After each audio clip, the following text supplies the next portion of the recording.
La crisis hipertensiva abarca una variedad de condiciones clínicas con presión arterial severamente elevada. Tradicionalmente, estos pacientes han sido estratificados por la presencia de daño en los órganos terminales como resultado de la hipertensión arterial. La emergencia hipertensiva se define por las directrices más recientes de 2017 del Colegio Americano de Cardiología, Asociación Americana del Corazón, como una presión arterial de más de 180/20 con evidencia de daño en los órganos terminales nueva o que empeora. Definen la urgencia hipertensiva como la presencia de la misma presión arterial elevada sin evidencia de daño orgánico. Sin embargo, estas clasificaciones específicas sirven más como un marco para abordar la condición de crisis hipertensiva, ya que el daño orgánico puede existir en un umbral más bajo de elevación de la PE y puede pasar desapercibida sin un diagnóstico exhaustivo. La declaración de posición más reciente de la Sociedad Europea de Cardiología de 2019 sobre las emergencias hipertensivas reconoce esto y simplemente define emergencia hipertensiva como cualquier situación en la que valores muy altos de presión arterial que se asocian con daño orgánico mediado por hipertensión aguda, sin proporcionar umbrales de presión arterial prescriptivos. La tasa de hospitalización por emergencia hipertensiva en los Estados Unidos ha aumentado constantemente en los últimos 20 años, representando el 0,7% de todas las admisiones de la muestra nacional de pacientes hospitalizados en 2002, aumentando al 0,36% de las admisiones en 2014. Existe una cascada fisiopatológica común compartida por todos ellos. Esto incluye la activación del sistema renina-angiotensina-aldosterona, la función de la disfunción endotelial, la pérdida de la autorregulación arteriolar y el aumento de la actividad inflamatoria y coagulante. La metaloproteinasa 9 de la matriz es una enzima implicada en la degradación de la matriz extracelular durante el remodelado vascular y se ha demostrado que está elevada en pacientes con atacos T en comparación con los pacientes normotensos, crónicamente hipertensos, reforzando el papel del daño vascular en la presentación de crisis hipertensiva.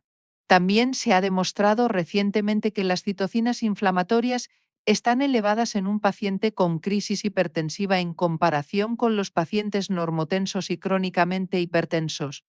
La presentación de la emergencia hipertensiva es variable y depende del sistema orgánico principalmente afectado. La disfunción orgánica puede ser el resultado de una hipoperfusión simple, como en el caso de presiones de llenado elevadas del ventrículo izquierdo e isquemia subendocárdica, o hipoperfusión cerebral secundaria a una pérdida de autorregulación, debido a presiones arteriales severamente elevadas. El disfuncional también puede presentarse debido a la cascada inflamatoria discutida anteriormente, en la que el endotelio dañado da lugar a la activación trombótica y a la oclusión arterial aguda. Los tipos específicos de síntomas siguen siendo similares, incluyendo dificultad para respirar, 31 a 67%, síntomas neurológicos, 8 a 35%, dolor torácico copatinca 30%, cefalea cecanbus corciento.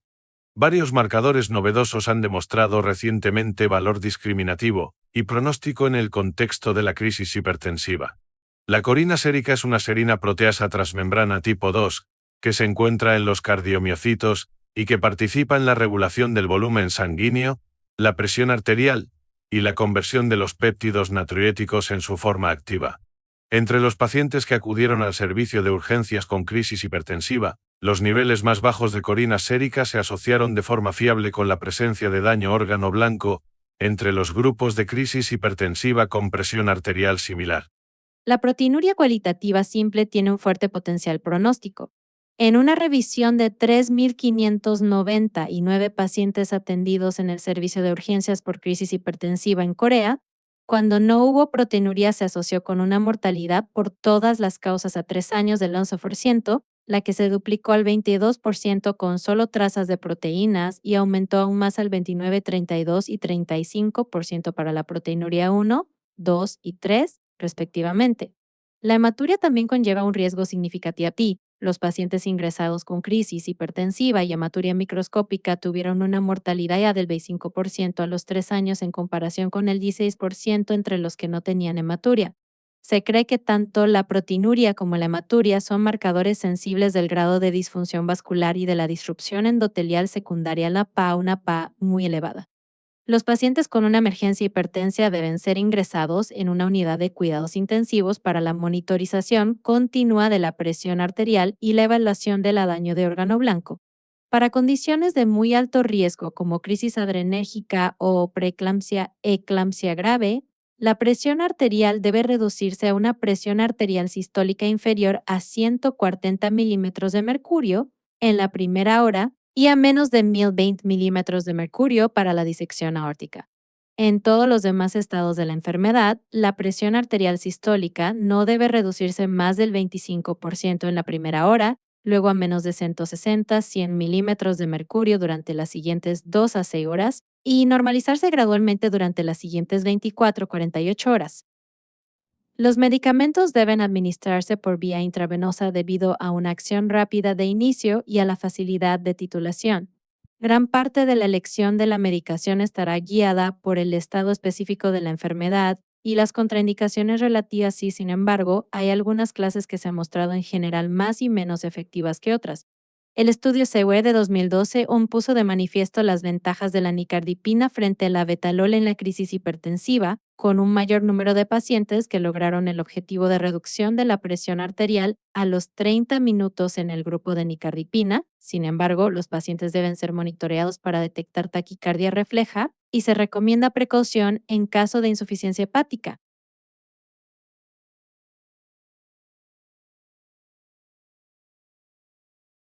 Bueno, ahora voy a tomar yo la posta en lugar de las voces de inteligencia artificial, para las 2 o 3 diapositivas que quedan. Bueno, habíamos quedado en el uso de los fármacos para lo que es la disminución de la presión arterial, del beneficio de la nicardipina sobre la betalol, sobre todo con la velocidad de bajar la presión arterial, pero es obvio que hay que tener precaución, por ejemplo, en los casos de taquicardia refleja este, o en caso de falla hepática. Acá les puse lo que es la dosis y la forma de presentación de la nicardipina, que se inicia en una dosis de 5 miligramos hora y se aumenta cada 5 minutos en 2,5 miligramos hora hasta alcanzar el rango objetivo de presión, nunca pasando un máximo de 15 miligramos por hora. Una vez alcanzado el rango objetivo, se recomendó disminuir la infusión a 3 miligramos hora. Estos son el protocolo de lo que fue el estudio CLIU, ¿no? Donde comparó la betalol con la nicardipina. ¿Cómo es la presentación? La presentación es en ampollas de 10 mililitros con 10 miligramos de nicardipina. No hay que menospreciar el uso de la betalol, que tiene su eficacia, sobre todo al momento de disminuir el consumo de miocárdico de oxígeno y preservar el flujo sanguíneo cerebral en emergencias neurológicas. Por lo tanto, su papel en estas situaciones es muy útil. El litroprusiato fue utilizado durante mucho tiempo para tratar las emergencias hipertensivas, dado su rápido inicio de acción y sobre todo por los beneficios de bajar la precarga y la poscarga, pero ha caído mucho en desgracia debido a la toxicidad por cianuro. A estas alturas es muy difícil o prácticamente imposible encontrar en el mercado nitroprusiato de sodio para uso intravenoso.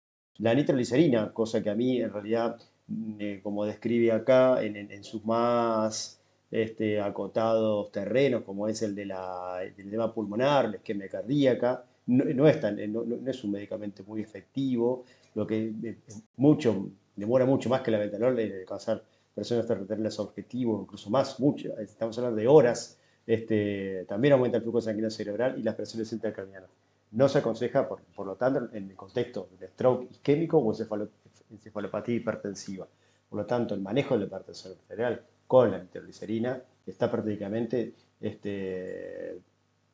indicado en estos terrenos de lo que es edema pulmonar, isquemia cardíaca, no en otros, y muchísimo menos en el contexto de la hipertensión arterial de difícil manejo.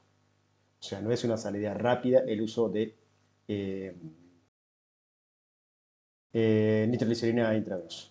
Acá están los medicamentos, como les dije, los pone acá, no lo menciona en el artículo de revisión de la Current Opinion in Cardiology, pero lo pone en el orden de prioridad de uso, ¿no?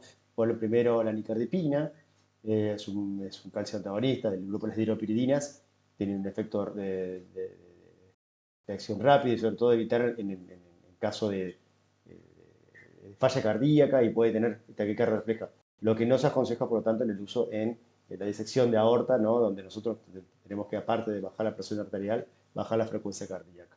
El labetalol, la nitroglicerina intercelular, la clonidipina, el nitrofusiato, la nifedipina, el sol oral, como tenemos nosotros, y ulipidil, que ni siquiera lo menciona en el artículo.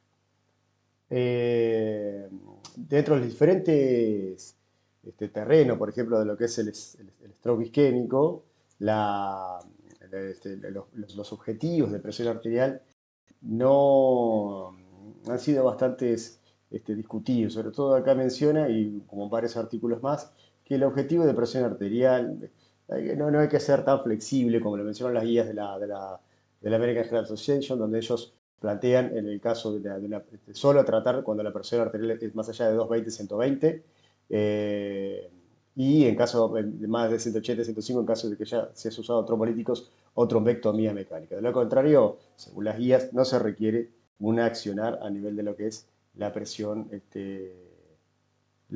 arterial, ¿no? Como dice estas guías de la AJA.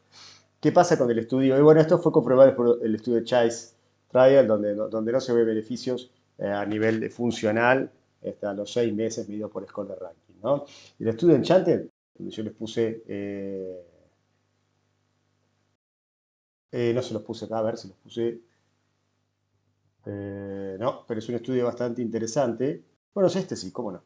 El estudio Enchanted, el análisis inicial mostró que una disminución de la incidencia de hemorragia intracraneal en el grupo donde se actuó a nivel de la presión arterial, donde se tomaron medidas más activas con respecto al manejo de la presión arterial, más allá de los límites que propone la American Heart Association.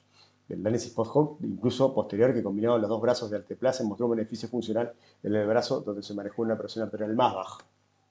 En los estudios Interact y Attach-2, que comparan objetivos de presión arterial de menos de 140 a menos de 180, no demostraron una mortalidad ni beneficio funcional. Sin embargo, un metaanálisis más reciente, donde incluyó ambos ensayos, o sea, el Interact y el Attach-2, encontró una curva en forma de J con un punto de flexión y mejores resultados funcionales cuando la presión arterial se redujo entre 32 y 46 milímetros de mercurio en la primera hora, y peores resultados funcionales cuando se redujo por encima de los 60 milímetros de mercurio.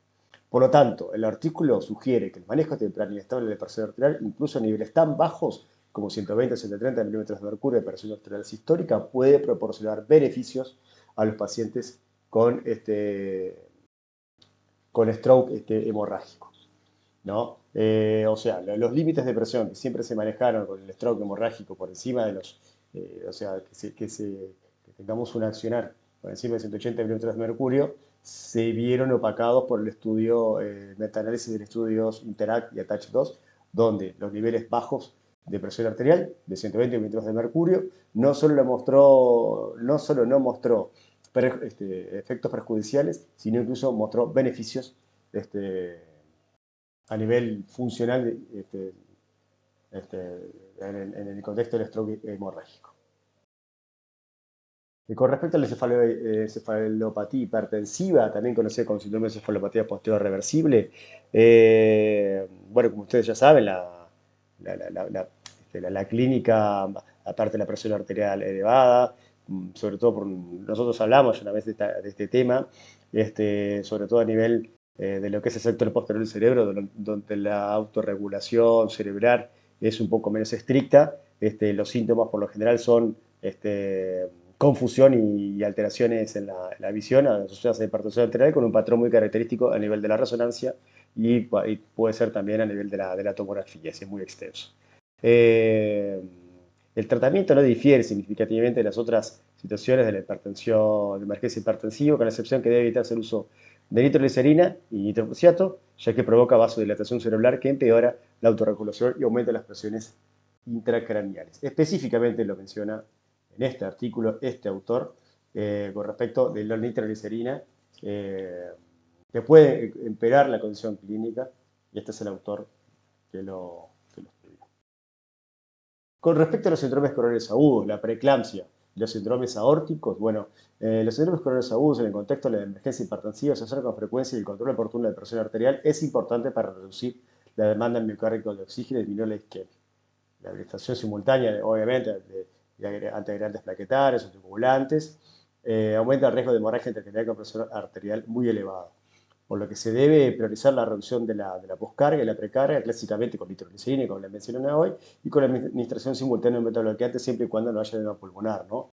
Debe evitarse el uso de lipoprosiato, ya que se ha demostrado que aumenta el daño miocárdico del síndrome coronario agudo. Con respecto a la... Perdón. Con respecto a la preeclampsia, ya mencionamos un poco antes. Se menciona el uso de nifedipino, sin embargo, otros secretos relacionados con la betalol, el carepino, el lepil fueron igualmente efectivos en el control de la presión arterial en el caso de la preeclampsia, eclampsia grave. La misma debe reducirse de forma lo más rápida posible a 140 milímetros de mercurio dentro de la primera hora. Con respecto a la disección de aorta, específicamente dentro de los síndromes aórticos agudos, sabe que la mortalidad es extremadamente alta en la disección aórtica no tratada, ha llevado a que uno de los objetivos principales del tratamiento sea disminuir la presión arterial dentro de la primera hora a 120 milímetros de mercurio de presión arterial sistólica. Una pérdida angular en la terapia es la reacción sobre todo el cizallamiento de la pared a través de la disminución aparte de la presión arterial, de la frecuencia cardíaca, por lo que la betalol es el agente de primera línea. Se puede usar otros vasodilatadores de acción rápida adicionales, pero no debe usarse junto con el bloqueo beta para evitar la taquicardia refleja. Si usamos un caso antagonista, siempre con betabloqueantes. Bueno, esto ha sido un poco, sobre todo para ensayo de resumen, voces con inteligencia artificial, y un tema que me pareció extremadamente importante y sobre todo por algunas cosas que me parecieron interesantes compartir. Bueno, nos vemos pronto.